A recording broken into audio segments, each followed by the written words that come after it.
Nous choisissons notre partenaire en fonction de notre propre niveau de guérison. C'est notre système nerveux qui décide de qui on tombe amoureux ou pas.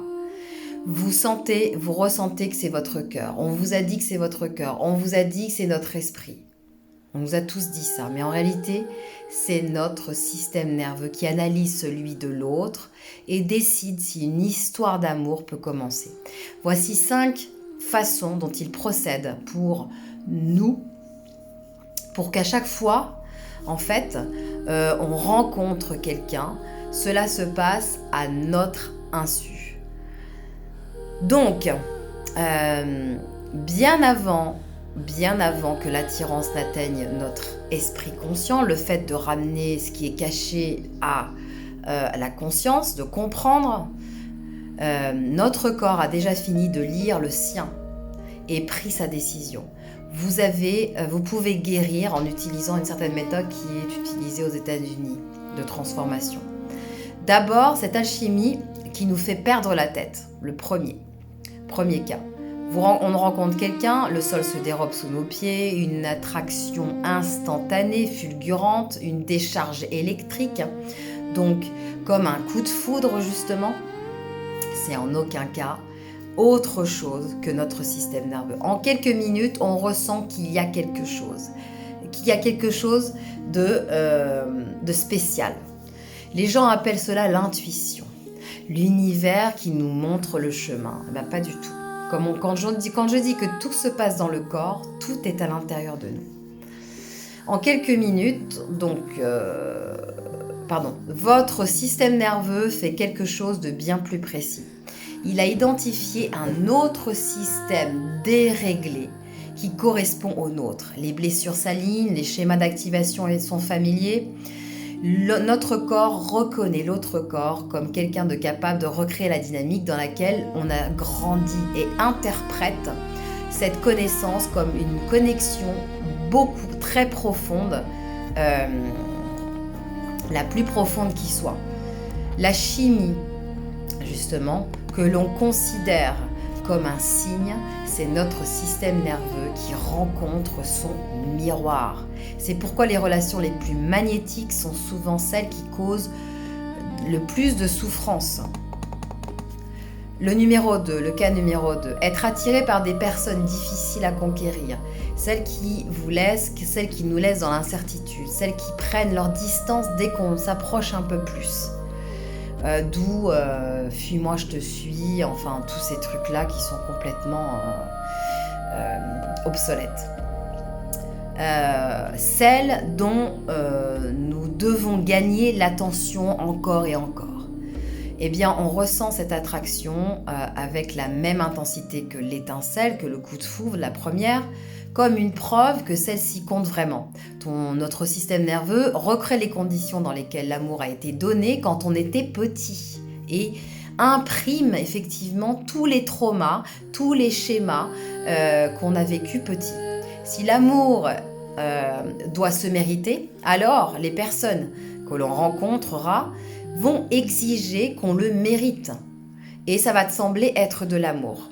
Si l'amour était conditionnel, les personnes qui donnent et retirent leur amour te semblent être de l'amour. Si l'amour était incertain, les personnes que l'on va rencontrer vont effectivement maintenir l'incertitude et ça te semblera de l'amour.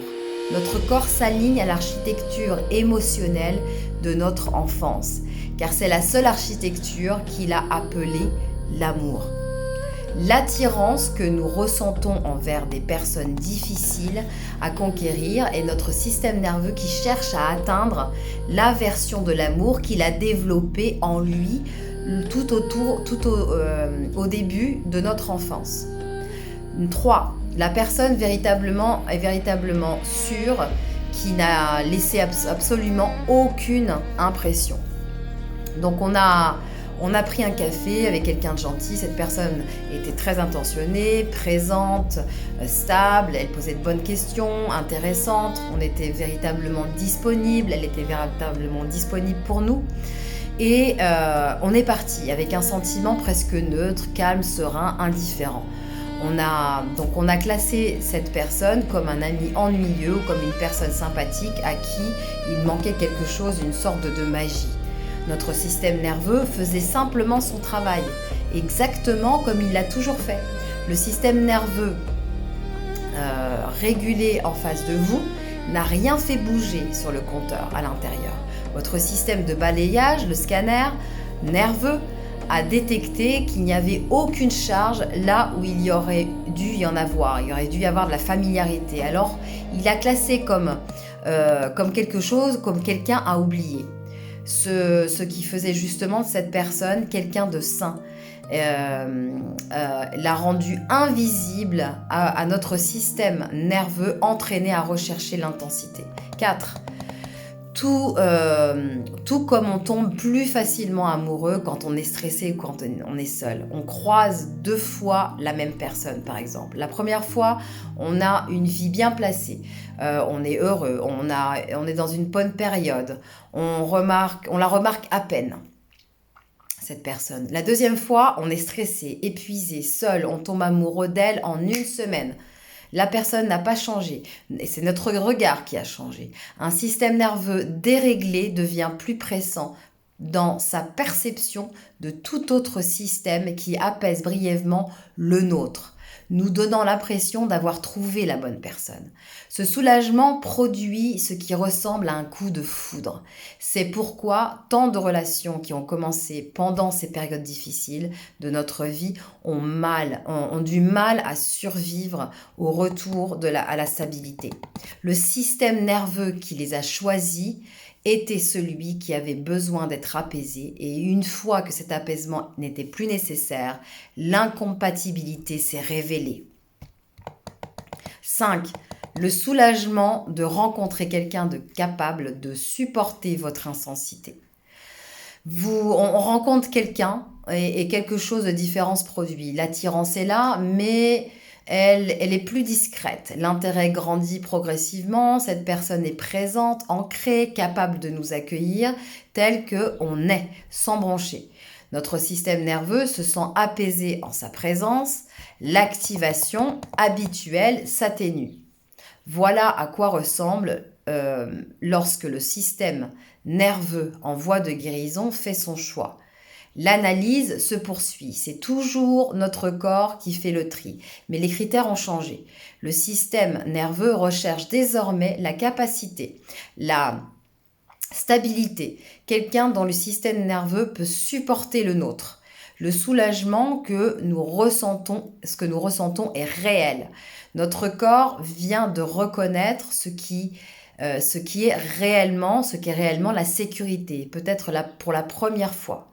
Nous choisissons des personnes dont nous tombons amoureux en fonction de notre niveau de guérison de notre système nerveux. Un système nerveux blessé recherche ce qui lui est familier et tombe amoureux de ce qui lui est fait mal. C'est ça le réveil. C'est ça le réveil, le vrai réveil. Pas le réveil spirituel. Un système nerveux guéri commence à rechercher la stabilité et tombe amoureux de ce qui peut enfin le soutenir. C'est le même mécanisme qui choisit des personnes très différentes. À mesure que l'on guérit, les personnes qui nous attirent changent d'elles-mêmes. C'est automatique. Tout est une question d'étanglement quantique, d'intrication quantique. On le voit bien ici, encore une fois. Le rapprochement peut être fait entre le corps intérieur et ce qui dit être à l'extérieur. Car le système qui nous sous-tend a enfin appris ce qu'est réellement la sécurité. Voilà, je pense que beaucoup d'entre vous vont faire des liens à l'intérieur d'eux, et j'espère que cette vidéo aura apporté un peu de clarification à tout ce qui est spirituel. Voilà.